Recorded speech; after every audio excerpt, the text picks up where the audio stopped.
Kathmandu, Nepal. So we're going to be putting on the VBS that our church did, at the time of this video, that was last week.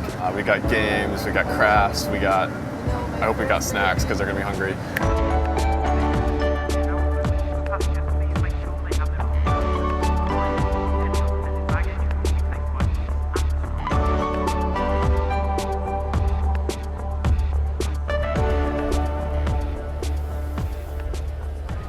Pastor Cameron and I am on a bus on our way to the hotel, just left the airport.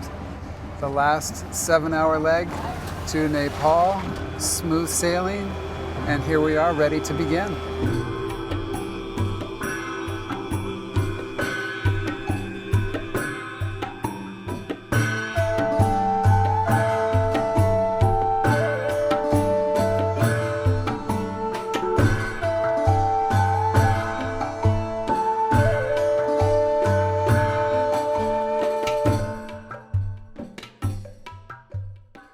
Hello, we've made it. I'm standing in Kathmandu in our hotel. We have just completed our setup for this evening to kick off our Vacation Bible School. See the setting sun on a golden beach. It's God's handiwork right there for all to see.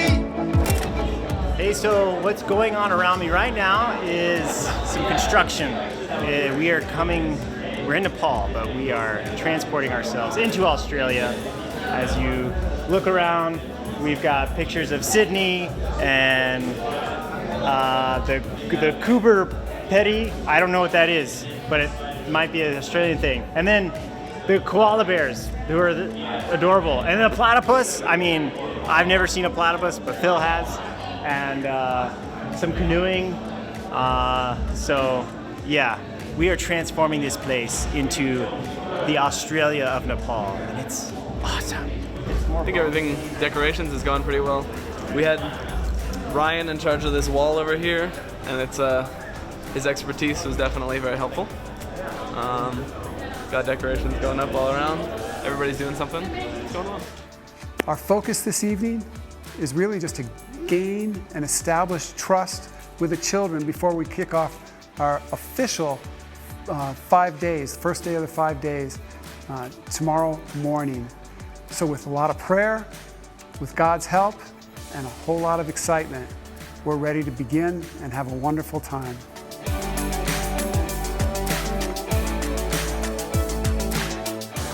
Welcome to VBS. We have the main session happening down the hall there, and then this is our VBS room.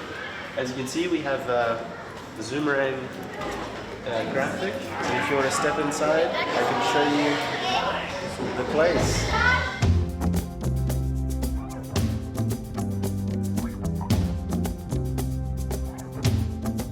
This morning we begin our VBS program with the kids. This is day 1 of the program. This day is foundational because it makes the rest of the week make sense. Today's theme is we are made in God's image. The scripture will be from the passages in Genesis 1. And the memory verse highlighting that is Genesis 1:27. So God made man in his own image. In the image of God, he created him. Male and female, he created them. So God created man in his own image, in the image of God. He created them. So God created. Yeah, the teaching went well. You know, I had to talk in an Australian accent the whole time. You know, like, crikey, mate. Had to talk like this. So it was a bit of a challenge, but I have Phil as my roommate up here. So I've had a lot of first-hand experience with Australian accents. Right, mate. You know, keeping a bunch of kids entertained while monologuing for 30 minutes can be a little bit challenging, so I find it's helpful in those times to channel the spirit of the fox. And, you know, it gives me strength and, you know, quick on your feet. And, you know, it's a good group of kids, though. They're a lot of fun. They believe I'm 52, so I am in no mood to correct them.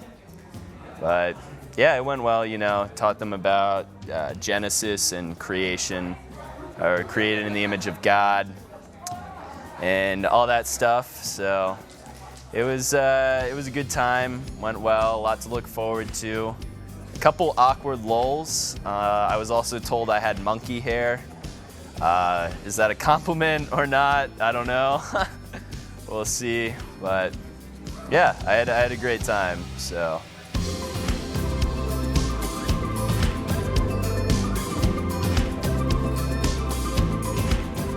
Yeah, so I was with the 9 to 12-year-olds. We had Loriana, Julia, Calvin, and Ryan. Part of my job for this trip was helping to put together the games. And I knew going into the group that it was going to be a kind of challenging age group. The 9 to 12-year-olds are a little too old to necessarily be really into some of the songs, but they're a little young for some of the deeper discussion. But I thought I had the games pretty well sorted out. But I found out when I got there just how little I knew what I was doing. I thought that the games were going to go according to the schedule, the teaching we would wrap up on time, all of that. But usually the teaching ended up ending early. We didn't take the full time. And so by the time the games rolled around, there was a lot of time to fill in. And the games that I brought sometimes were a little bit hard to explain. Some of the kids, even though they speak English, it's by far not their first language. And so there's just a little bit of language barrier there. So what ended up happening on most of the days was we would try to explain the game, and then we would spend like a quarter of the game time actually doing the game. And that was a pretty big struggle for me, as that was one of my larger responsibilities for the trip.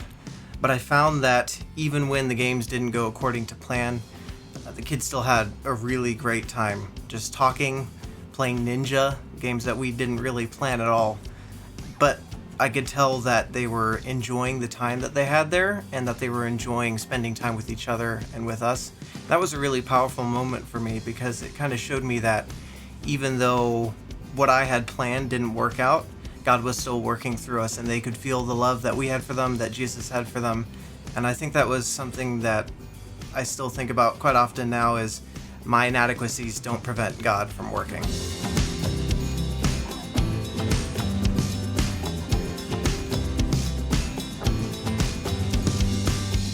We also have a 16 to 19-year-old group that's going through a different study, a deeper and more intentional study for that age group, walking through the attributes of God to learn how to comprehend and understand, although that's unfathomable, the depths and the riches of God's glory.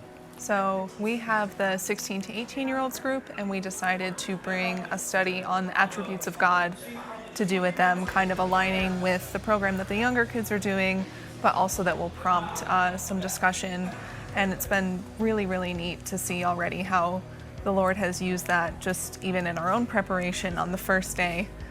We end up only having 2 girls in our group and 3 leaders, but on the first day we were just talking and explaining what the study and the time would be about, gave the girls their books, and okay, the next day, come back and we'll start.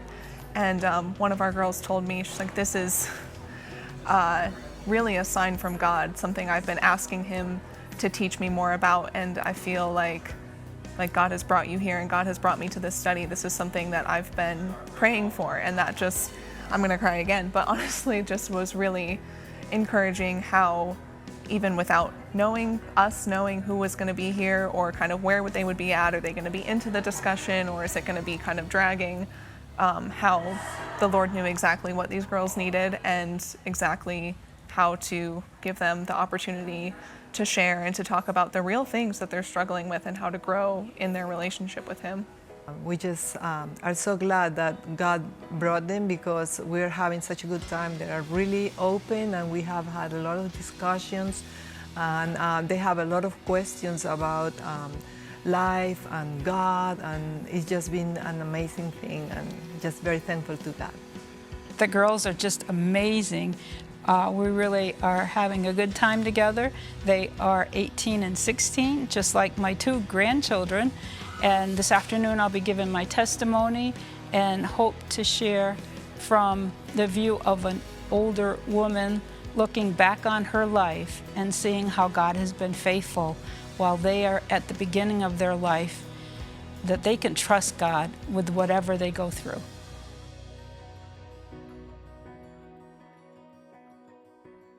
It is Thursday, midday, day 3 of our Vacation Bible School program, and actually this afternoon we're squashing 2 sessions into one day. So it'll be a packed afternoon with the kids. They've learned 3 verses already, learned many songs, enjoying them. Team has worked very well together. The kids are excited. And so we're just enjoying what God is doing through us. Wonderfully made, I'm so wonderfully made. Different than a wombat. What a great God, I'm so wonderfully made. Different than a dingo. Oh, yeah. I was the team leader for the 13 to 15-year-olds, and my group was made up of myself and Rebecca and Dave and Nydia. And the 13 to 15-year-olds did not have their own curriculum. We had to come up with our own. We spent about an hour almost every single day in the Word and doing a Bible study together. One of the things that really stands out to me, or I didn't even see coming, I guess, was when we got home, one of the kids in the group formed a WhatsApp chat for everybody that was there. And they want to play online Uno games with us. And some of the kids do some video Bible studies. They throw out Bible memory verses that they want to work on memorizing together. And so it's just really special to have that connection with the kids. And it challenges me, too, that when you have a 15-year-old that's memorizing large passages of Scripture and they invite you to join in with them, you certainly want to get those memorized well so that you can set the example for them. And I really enjoyed the connection that I made with the kids. I enjoyed the connection I made with my teammates, too, and just enjoying that special time with the teens. What a great God, I'm so wonderfully made. Different than a dingo. Oh, yeah. I worked with the 4 to 7-year-old age group, and we had about 10 to 15 kids each session. And it was just cute to see them walk in, maybe being scared or nervous or shy, hiding behind their parents. But by the end of the week, we had gotten to know them so well. They were the sweetest kids. They were lively. They didn't want to leave. It was just the best time with these kids. And while we got to know them, it was nice to go and have lunch and dinner with the parents. We'd have a buffet style lunch and dinner, and you would sit at different tables and get to know people better. And so we'd get to know the parents, and what was kind of fun, and you would tell the parents how great their kids were and give them an example of what we did that day or what their kid did specifically. And so it was just kind of nice to give the parents some time to fill themselves up, but then also fill their hearts up with how great their kids are and how they're growing to be the image of God that He has created them to be. One of the biggest challenges for me was leaving my 2 kids back at home, 8 and 9 years old, and then now being in a room with 60 plus young kids. It just flooded my heart with missing my kids, but at the same time, I think being away from them, I was able to give my heart to all these kids and just pour into them and love them just as much. And so that was just so sweet and special. And now I miss all those kids.